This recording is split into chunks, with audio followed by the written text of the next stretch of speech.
Hi guys! Good evening and Merry Christmas, Team Kalingap! Siyempre, hello Jomcar fans!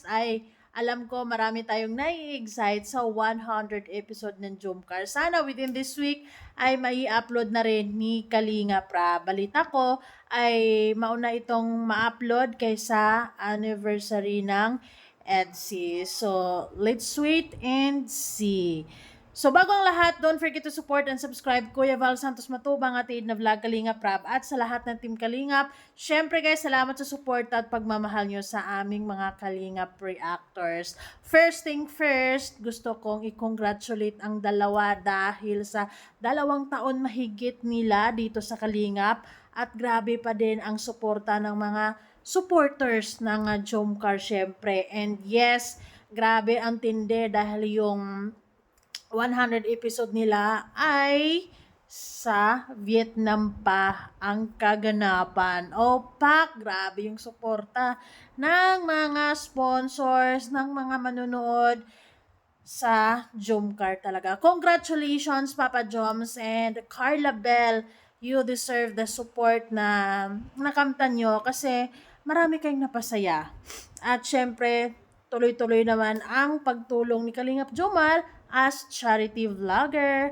And si Carla naman, tuloy-tuloy syempre ang kanyang pag-aaral. Kaya congratulations, grabe yung blessing, grabe yung suporta. May mga nega, may mga issues, hindi maiwasan, kasama na yan.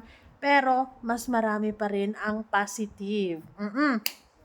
Anyways, naging questionable or naging palaisipan para sa iba na medyo kulang sila sa tiwala siguro kay Kalingap Jomar.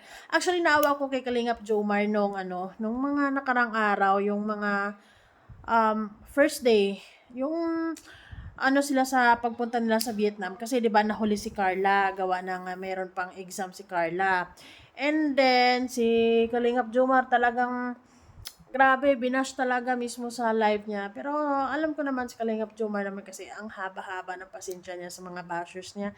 Actually, hindi nga niya yan masyado na pinapansin yung mga bashers na yan. Kasi, kumbaga, ano na lang siya, hinahayaan na lang niya yung mga taong puro na lang judgment patungkol sa kanya. So, isa sa mga nasa isipan ni Miss Diorena, ang sabi niya, hindi ako basher.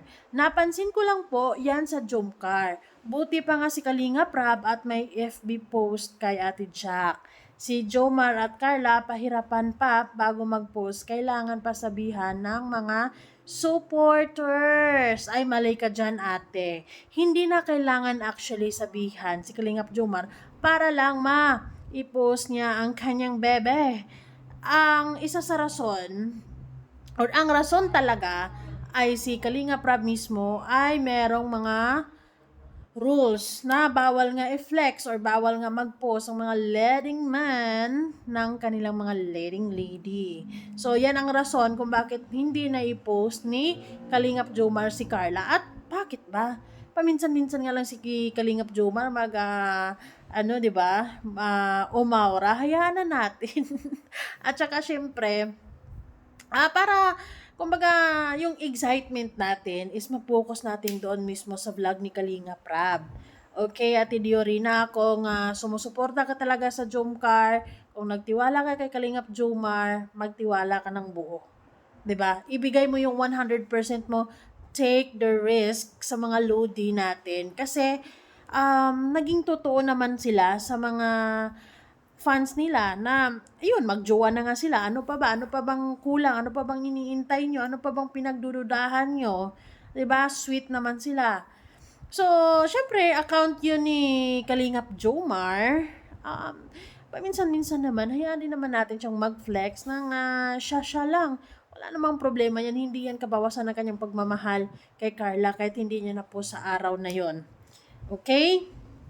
At kahit sabihan mo ng paulit-ulit si Kalingap Jomar, kahit i-PM mo yan, kulitin mo yan, hindi rin siya magpo-post kasi sinabi ni Kalingap Rap, bawal.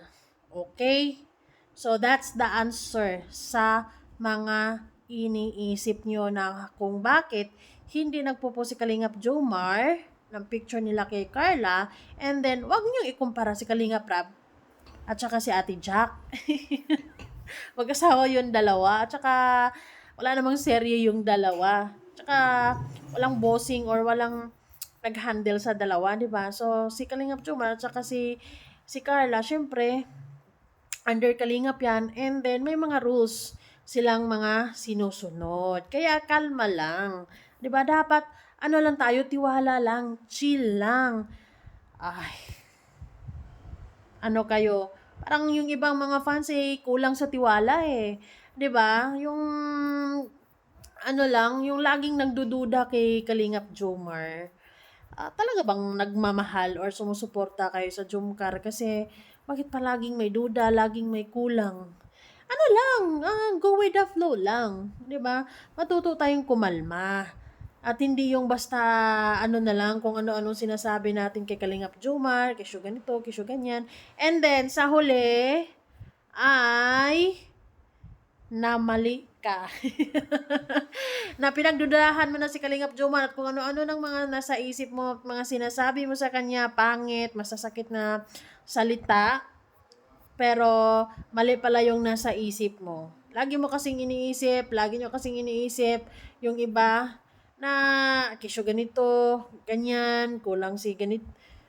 'Di ba?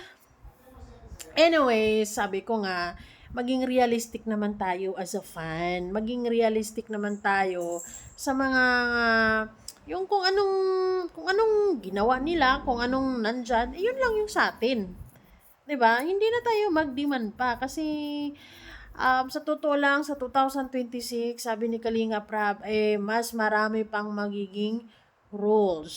So, di ko alam kung ano bang mga rules yun. Baka i-live lang yan ni Kalinga Prab para mas maging maliwanag sa ating lahat kung ano yung mga rules na yan, kung ano mga rules and regulations na yan, kung ano pang mga bawal. Pero huwag kayong mag-alala, syempre, 100 episode na ng Jomcar, congratulations. Hindi lahat aabot ng 100 episode, 'di ba? Mahirap 'yan sa totoo lang, pero kinaya nila at grabe pa din yung suporta ng mga fans sa kanila. Hindi nagbabago, lalo na yung mga sponsors, solid pa din. Kaya matindi. matindi yung pagmamahalan nilang dalawa talaga. Matindi yung samahan na 'to. Kasi hindi hindi lahat pinalad ng umabot ng taon. Pero sila, 2 taon na. Kaya congratulations agad. And plus, 100 episode na ng kanilang Jomcar serye. O talagang tinututukan natin ang kanilang pagmamahalan kung hanggang saan naabot ang love team na ito. And yes, nagkaamin na nga, magjowa na nga. Tamang panahon na lang ang inaantay. Ay, ganun. So, ayun, sa mga fans, sa katulad ni Ate Diorena na nag-iisip kung ano na, kalma lang. May mga rules si Kalinga Prab. At syempre, sila yung magkakasama doon. Syempre, nire-respeto din ni Kalingap Jomar na hindi rin siya basta magpo-post na lang. Kasi syempre, mawawala yung excitement nyo. Basta ang mahalaga, nakikita natin kung paano si Kalingap Jomar, kung paano niya inalalayan, kung paano niya iniingatan si Carla tuwing kung saan sila mapunta. Yun eh. At nakita niyo naman na komportable at masaya si Carla sa buong trip. Kaya for me, that's all that matters. Hindi na kailangan ay dapat laging nakapost si Carla. Kasi hayag naman or wala naman na silang sa atin wala naman na silang tinatago Kumbaga, umamin naman na sila kung anong relationship nila. Although may mga fans pa din na hindi naniniwala, bulag pa din, nagbubulag-bulagan pa din, hindi pa rin nila tanggap yung relationship nila. Siguro, hayaan na lang natin sila hanggang sa panahon na lang ang makapagsabi na sila mismo makarealize na totoo pala talaga sila.